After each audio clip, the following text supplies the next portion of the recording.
What up, robots? Okie dokie. So, patch 1.1. My first impressions. I haven't read through it. I've only seen people talking briefly about it. I don't know exactly what's in here. So let's have a look and check it out. So Roboquest 1.1. General gameplay. At Quest Station within the quarry, see additional random chunks of level design to help vary the experience of those levels. Okay. New NPC Lottery Luke. Locked doors in both fields and energy centres safe area are now open by default if both players already unlocked them once.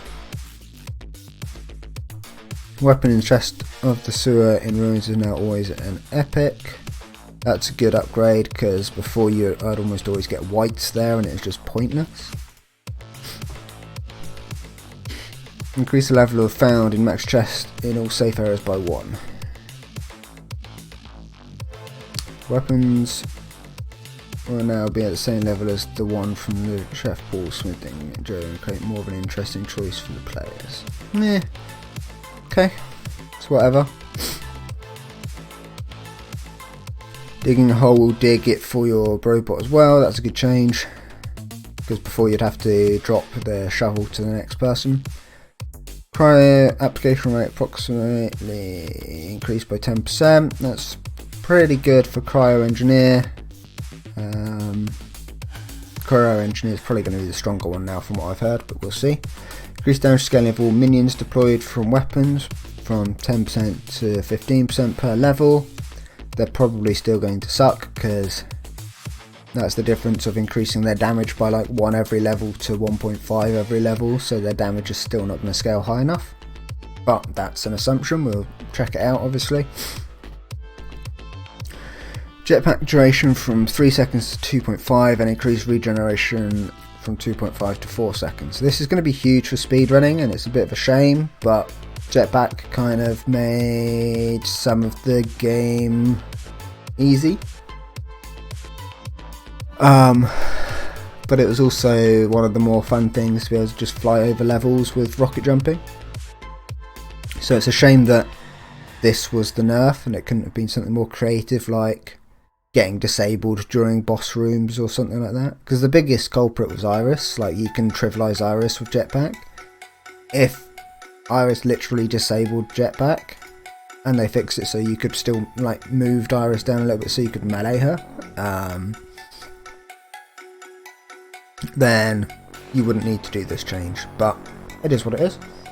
1 second, I just need to cough.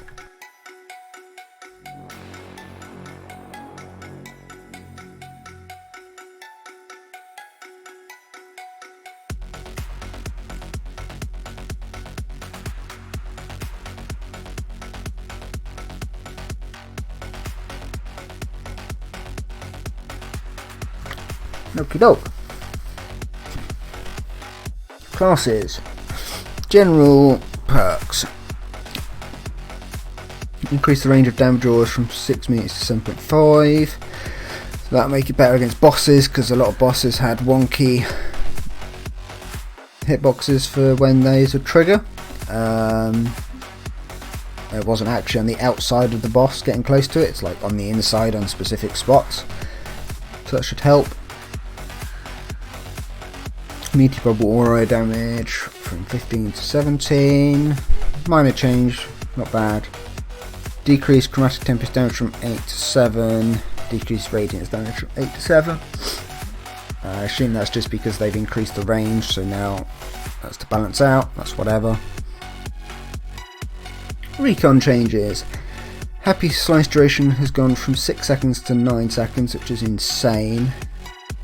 Damage decreased 60% to 50%. That's good. Because 60% damage increase was just mentally high. Overpowered damage from 50% to 75%. Okay.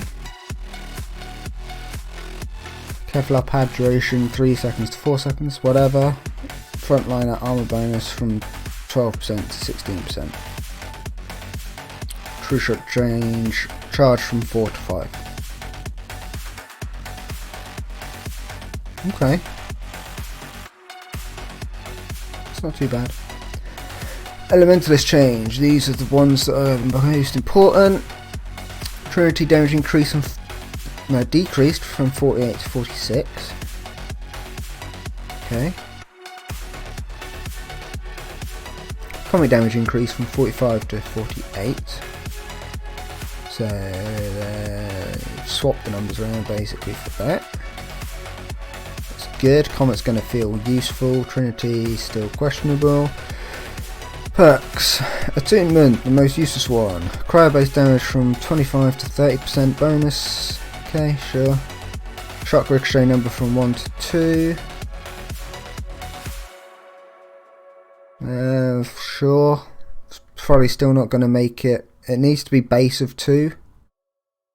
And this just needs to increase it by 1. Arcane power. Bonus ability damage from 25 to 30%.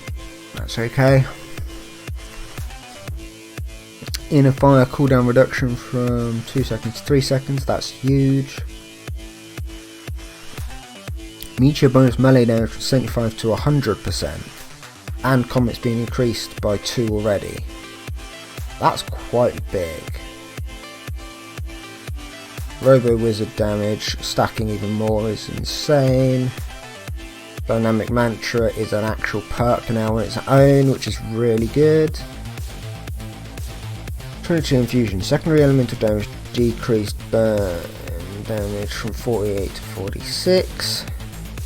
Increased cryo damage from 13 to 14. Increased shock damage from 60 to 68.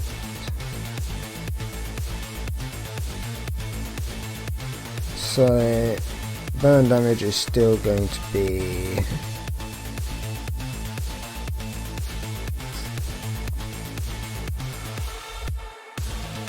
okay, so burn damage is slightly less than shock overall. Cryo damage is technically hitting the hardest.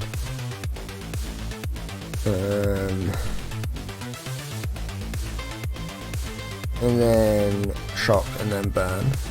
Okay. Tiny punch projectile damage from 16 to 17 and impact force from 20 to 25. That's fine, but the problem with this perk is that it doesn't scale properly. This one damage change isn't going to fix this perk. This impact, this force change here, that's good because it felt like it dealt negative impact before.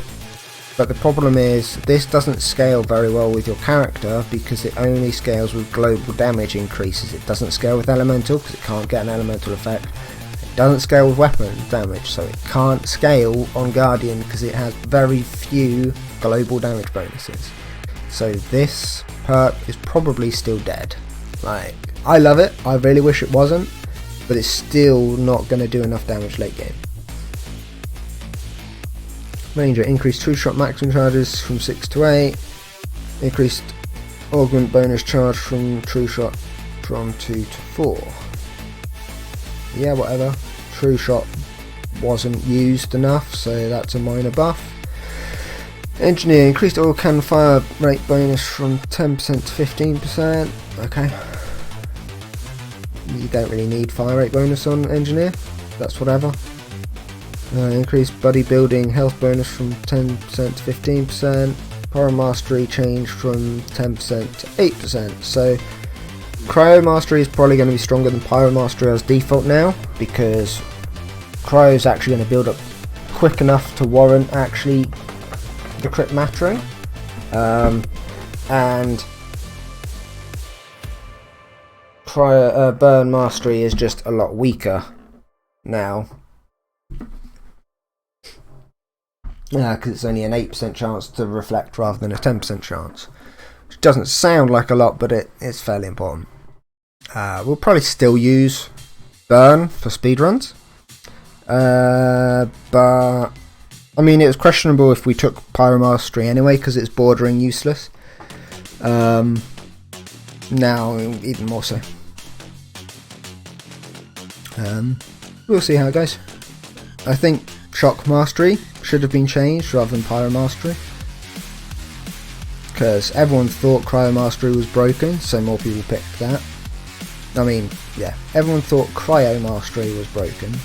A few of us picked Pyro Mastery because we liked the AoE, but no one takes Shock because it's such a RNG fest of redundancy. Weapons: increased Mega Boom radius from 25% to 35%, increased damage from 25% to 30%, and increased its chance to trigger from 25% to 30%. Mega Boom is probably one of the best fixes in the game for explosive weapons now. A lot of people didn't even realise that it did 25% bonus damage. But yeah, 35% radius increase is massive. 30% damage bonus is quite big, and a really high proc chance. Bullseye bonus crit damage from 25% to 30%, that's fine. Spear chance to trigger 20%, cool. Havoc secondary ability damage from 15% to 20%, yeah. Increase the trigger for Scorch and Thunder and Shard from 20 to 30%. I would actually prefer it if this was... I don't mind it being 20%. Problem was, from what I can remember, because it overrides the element, it actually made it less useful than you think it would. If it added the element on top of the damage you're already doing, it'd be really good. Increased velocity bonus crit damage from 20% to 25%, sure, whatever. The Arctic gun can no longer roll the buckshot effects. It's actually breaking the game in many different ways, both performance and gameplay wise. Yep, calculated buckshot wrong, it reverted back to an old damage number, and it also caused huge performance issues with some PCs because of the number of projectiles, which is really funny. So I think that's a good change, and now they can actually focus on balancing the gun correctly so that it becomes a good gun rather than being an awful gun that's only good if you get the right affix, which would be really nice to see.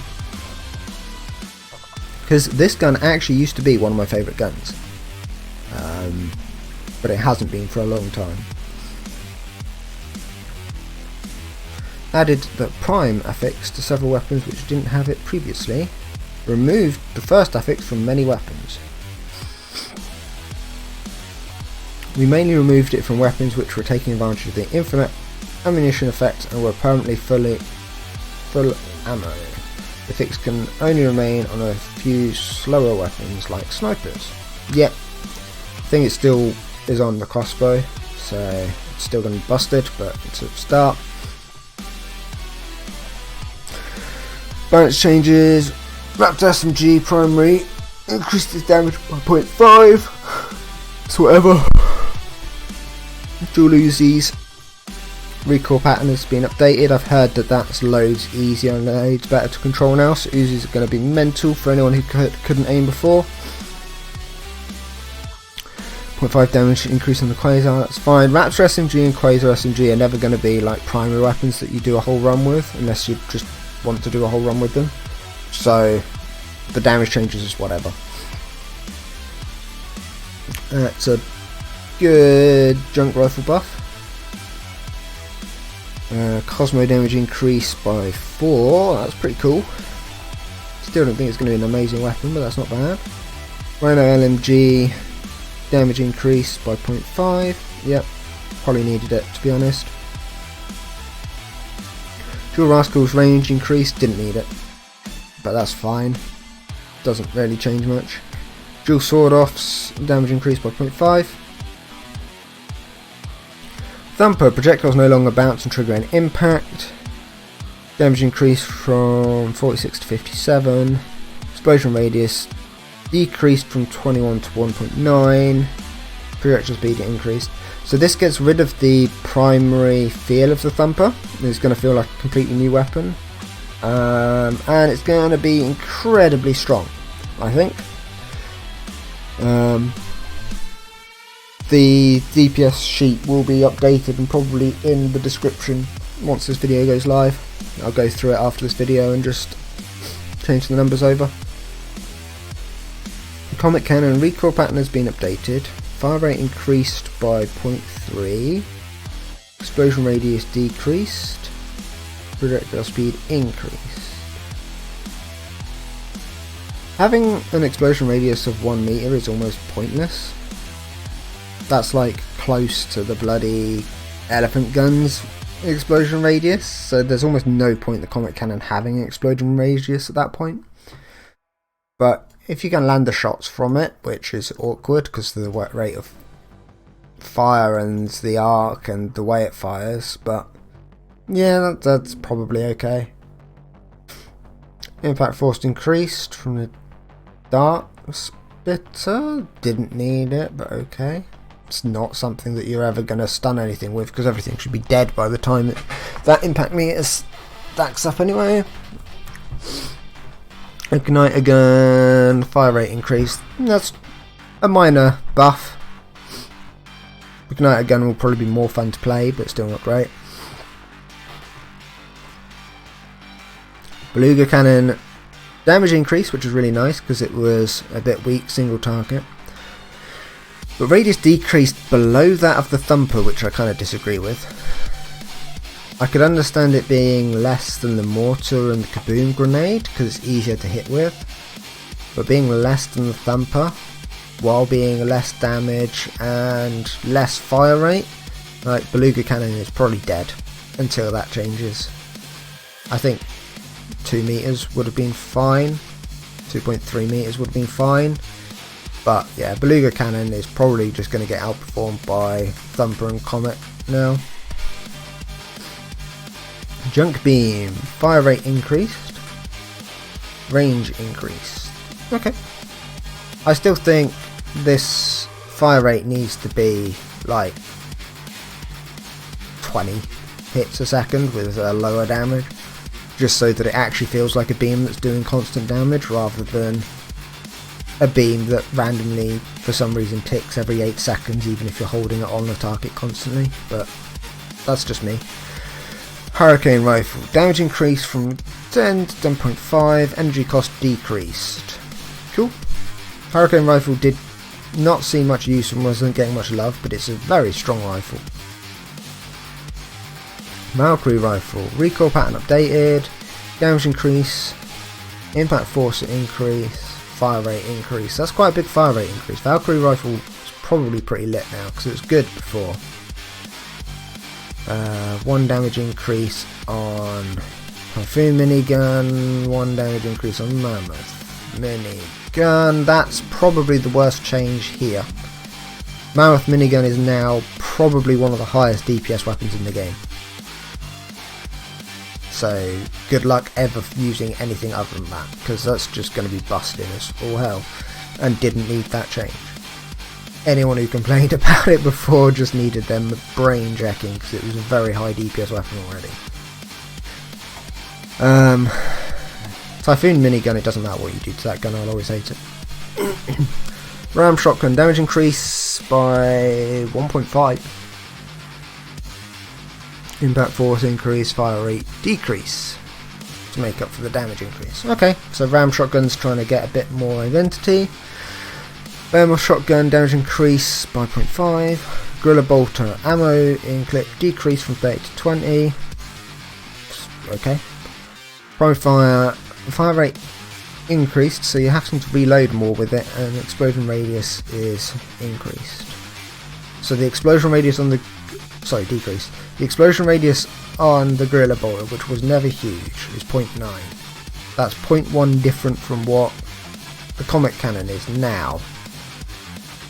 Comet cannon just isn't gonna feel like you shoot a huge orb and then it just goes rather than going kaboom. Like, it's just, I think comet cannon's gonna feel really lackluster. Even if it performs fine on stats, I think the feel of it is gonna be horrendous.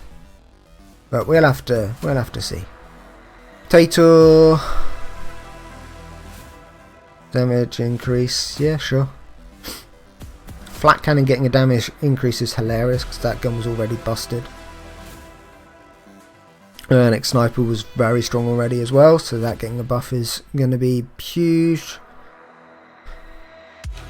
Cobra got a huge damage increase, but decrease in the critical ratio, so it's going to be a fast firing, high damage gun now rather than a crit monster.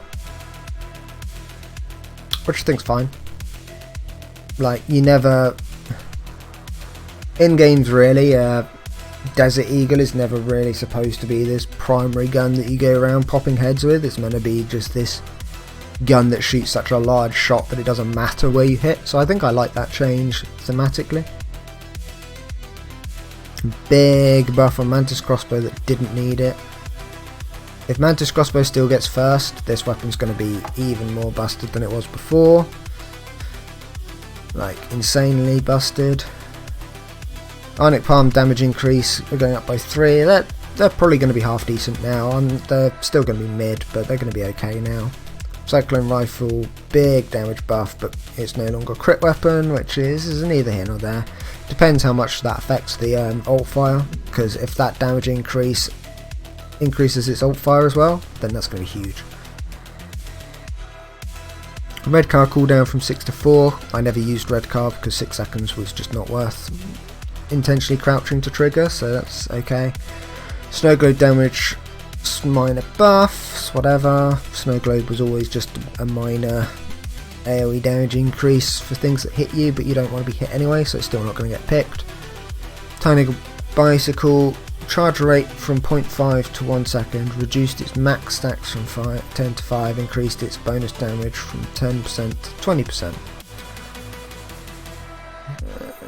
So basically the same, except it doesn't scale as quickly. Well, it gets to the max as quick, and it reaches the same maximum damage. It just scales at a different rate, so there's not really a huge change. Ice Cube damage amplification for burn from 100% to 80%. I still think 80% is too high, because some fire enemies can still one hit you at that percent, but that's fine. Same change to fire truck as to bicycle, so nothing really changed on that. Execute threshold on screwdriver is pretty big now, that's quite nice. Magic broom cooldown reduction, that's whatever. Jetfire explosion radius has been reduced, but it's still bigger than Comet. Increased damage from 50 to 56, but increased its cooldown by 0.5. Okay. I would rather lower damage and more proc rate on it, personally, because you tend to want that on to amplify damage on faster shooting weapons, but whatever. Cheese, jetpack bonus duration from 2 seconds to 1.5. I think changing cheese and changing the base values of jetpack was... You should do one and then the other, not both in the same patch, because that's quite a big change. Flower pot crowd control duration reduction from 70 to 50, it's whatever. Increased Dr. Turret base health from 5,000 to 5,150. Flame cone damage increased. Billy Boom health increased. Beat roll damage of all attacks by 10% on average. Base health has gone up by 300. Gym base health has gone up by 500. Mystico health has gone up by 200. And his mini bots have decreased in health. That's all whatever. Note that these values aren't accurate to what the health will be when you get to them, and it's changed and that's based on it changes depending on difficulty as well.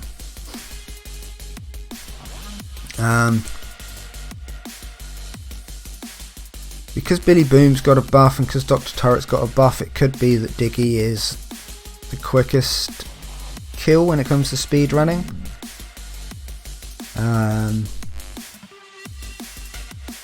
Billy Boom is the easiest to hit in general. Repeat crits, so he still might be quicker than Dr. Turret, but he's got 100 more health base now, so it'll be interesting to see how that meta progressors in speedrunning.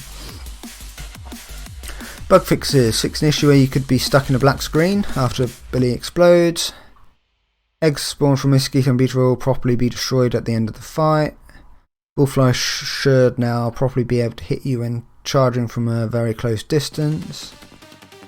Xbox issue. Fix an issue where grappling hook and dash could prevent it from re-triggering. I've had that bug happen so many times during speedrunning. I'm glad that's fixed. Enemy hit sounds in Max Museum no longer fail to trigger when using spacebar. Okay. Drones will no longer be invulnerable forever after picking the Cozy Kennel perk. Fixed few issues and spots where you get stuck when using dash on RS Part 1. Fixed few issues and spot. No, dash will no longer act weird when cast right before a boss cinematic. Ping weapons spawn out of holes will probably work on multiplayer. Builds the timer are now properly synced in multiplayer. Fix an issue where you'd be stuck forever and looking for a robot after going back to base camp. You can open locked doors by yourself even after a robot is disconnected. Battle rooms will no longer fail to be cleared after one of their enemies flew off the map. Okay, so not bad bug fixes. No addressing some of the outbounds you can do and stuff like that, but that's going to be a huge fix. Okay. Overall, not bad changes. I disagree with a fair few of the gun changes, but that's because obviously they're not listening to just my opinion, and it is just an opinion, and they are going based off weapon pick rates and statistics that they get that we don't see, so maybe there's something to it. The class changes look fairly decent. First has been nerfed, but it depends what weapons can actually get first, whether that's actually going to affect speedrunning at all. I don't think so, because I think I'm fairly sure if the Mantis crossbow can still get it, the Mantis crossbow is still just going to dominate the Ranger speedrunning meta. None of the item changes are all that big, but no, not a bad change overall. Not a bad change. Right, well, that was my breakdown. That's my first impressions. Obviously, I'll be going through bits and bobs. So I'll be streaming and testing out these and updating the DPS logs. So keep in touch. Hopefully, I'll have more content for you soon. I've been in a bit of a lull recently because the game didn't blow up as hard as I hoped it would, or as all of us hoped it would, because it's such a beautiful game that more people should be playing it. And I really love the support I'm getting, but the amount of work that I'm putting into it around my kids and around my personal life as well, mentally I've just been kind of struggling to put stuff out there for the returns that I'm getting. Again, this is no slander to anyone who is supporting me. I love you all, you're doing such a great job. It's always very difficult to see new people putting out information on the game that's wrong and getting more attention for putting out wrong information, and then having people coming along and telling me this information despite the fact that it's wrong. It's a bit of a mental struggle, because I've been playing this game and doing content for this game for so long. I get treated more like I'm the new kid on the block, and that doesn't know anything more than people who have come into the game with only 100 hours and think that they're putting out next end content. So mentally it can be quite of a challenge. So thank you for everyone who is supporting. It's, again, no slander to any of you guys. I do appreciate it all. Just a lot of work for not much return, but that's what a hobby is, I guess. So thank you very much all for watching. Yeah, peace, love and buddy bots. Laters.